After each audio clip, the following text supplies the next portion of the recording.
With the potential title fight on the line, top featherweights Brian Ortega and Korean Zombie clash this Saturday in the main event at UFC Fight Island 6. And you can watch the entire event live by signing up for ESPN Plus for just $5.99 per month or $49.99 for 1 full year. Don't wait. Click on the link in the description and sign up for ESPN Plus today.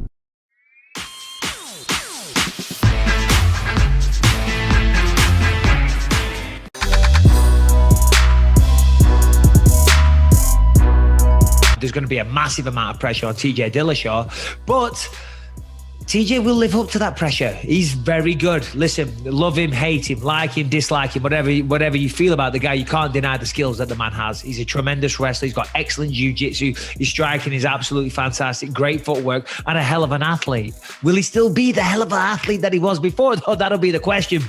Remember, I was his coach on The Ultimate Fighter 2011, and I said right then and there, I said it to him, I said, you're going to be fucking champion of the world one day, because that's how good he is, you know. So yeah, that'll be interesting, see how that one plays out.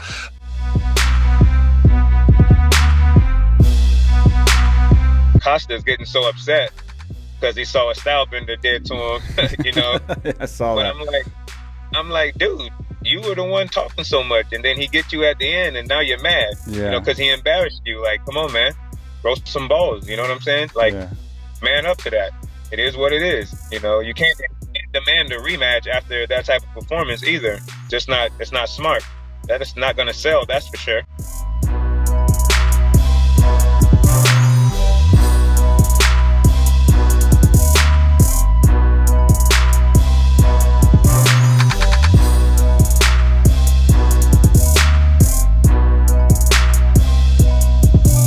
Izzy seems to want to fight Jared. Are you aware of it? I mean, he keeps saying that he wants to fight Jared. And in fact, he actually said that he thinks Jared will destroy you. Yeah.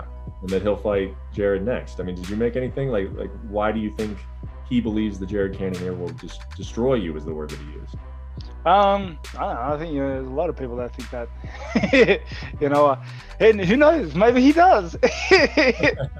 But you know, I'm not gonna take it lying down. I'm gonna go out there and I'm gonna give him everything I have. So we'll see about that. And as for why he's lining up Jared, I think that's stylistically a better fight for him.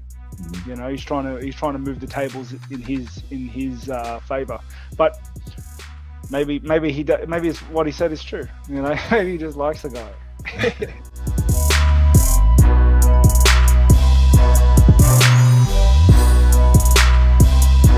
Worst injury within a fight, probably, like structurally, probably my labrum when I tore it against Damian Maia. Do nothing with my fucking labrum, but it didn't hurt as bad. I had torn one before, so I know I had to kind of throw straight punches, and I couldn't do any overhands. But the rib, man, it was instant pain, and it like didn't really relax, and it just kept increasing and intensifying. So that's probably the most like sharp, quickest pain that I've had ever in a fight. Worst injury outside of fight, probably my shoulder or my ACL. I had a lot of surgery. Broke my foot, broke my wrist, broke all my fingers, tore my ACL, tore both of my labrums, broke my foot, had to have pins re-broke, structured, broke my hand, shattered my CMC ligament when I fought Darren Till, tore my labrum against Damian Maia, broke my foot against Kelvin Gastelum, had a contusion on my leg before and during the Gilbert Burns fight. What else did I get? Just a couple cuts here and there, and a f***ed up rib, cartilage, and bones. But to be honest, for our career and most of the injuries taking place in the practice room, I'm blessed, so I can't complain. I'm blessed, man.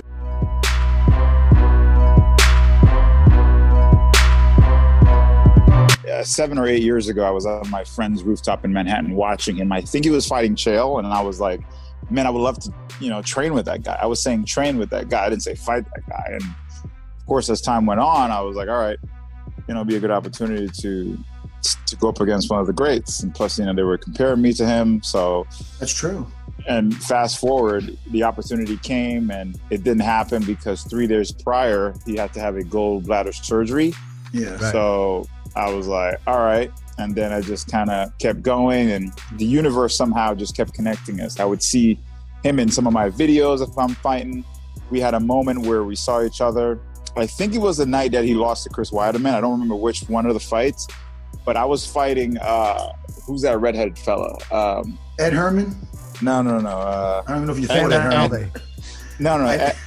Sam Anderson Alvey? Silva. We're naming all the gingers. not actual redhead, but like he dyed his hair red. Oh, my bad. Oh, you're thinking about Chris Lieben. Chris Lieben, yes. Yeah. Jesus. So Anderson fought Chris Lieben on his first fight in the UFC. I fought Lieben on his last fight.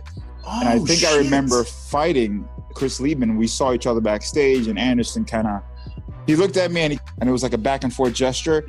And I knew what it meant, it was more like believing myself. And it was a cool moment. And I just remember that being an awesome moment between us. So the universe always kept aligning us. It's going to happen. I have a ton of respect for the guy. I am fortunate to be in this position. I'm happy about it. He's my idol that became my rival. It's a great story.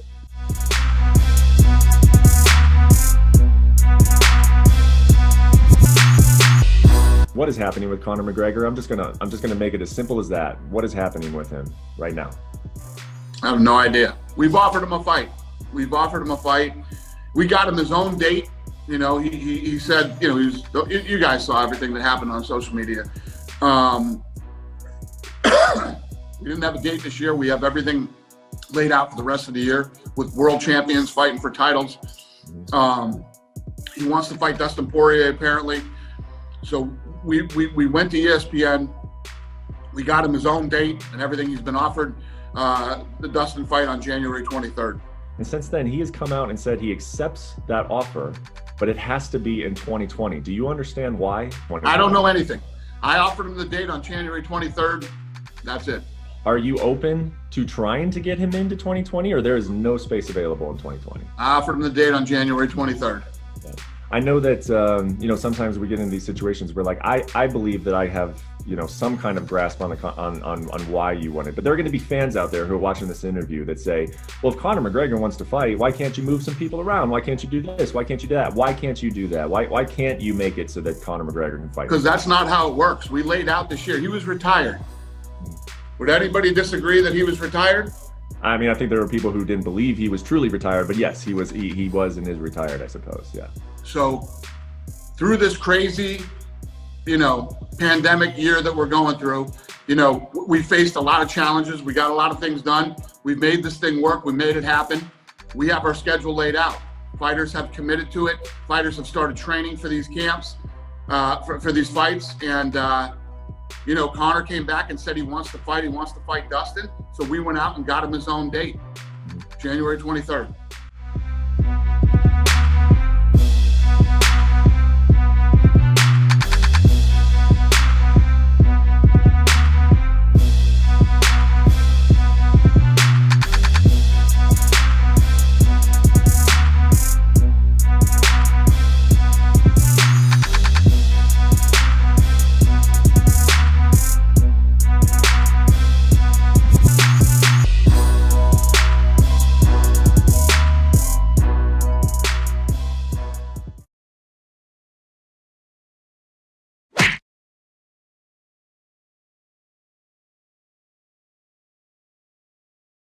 The celebration, you ring back home, you ring your wife.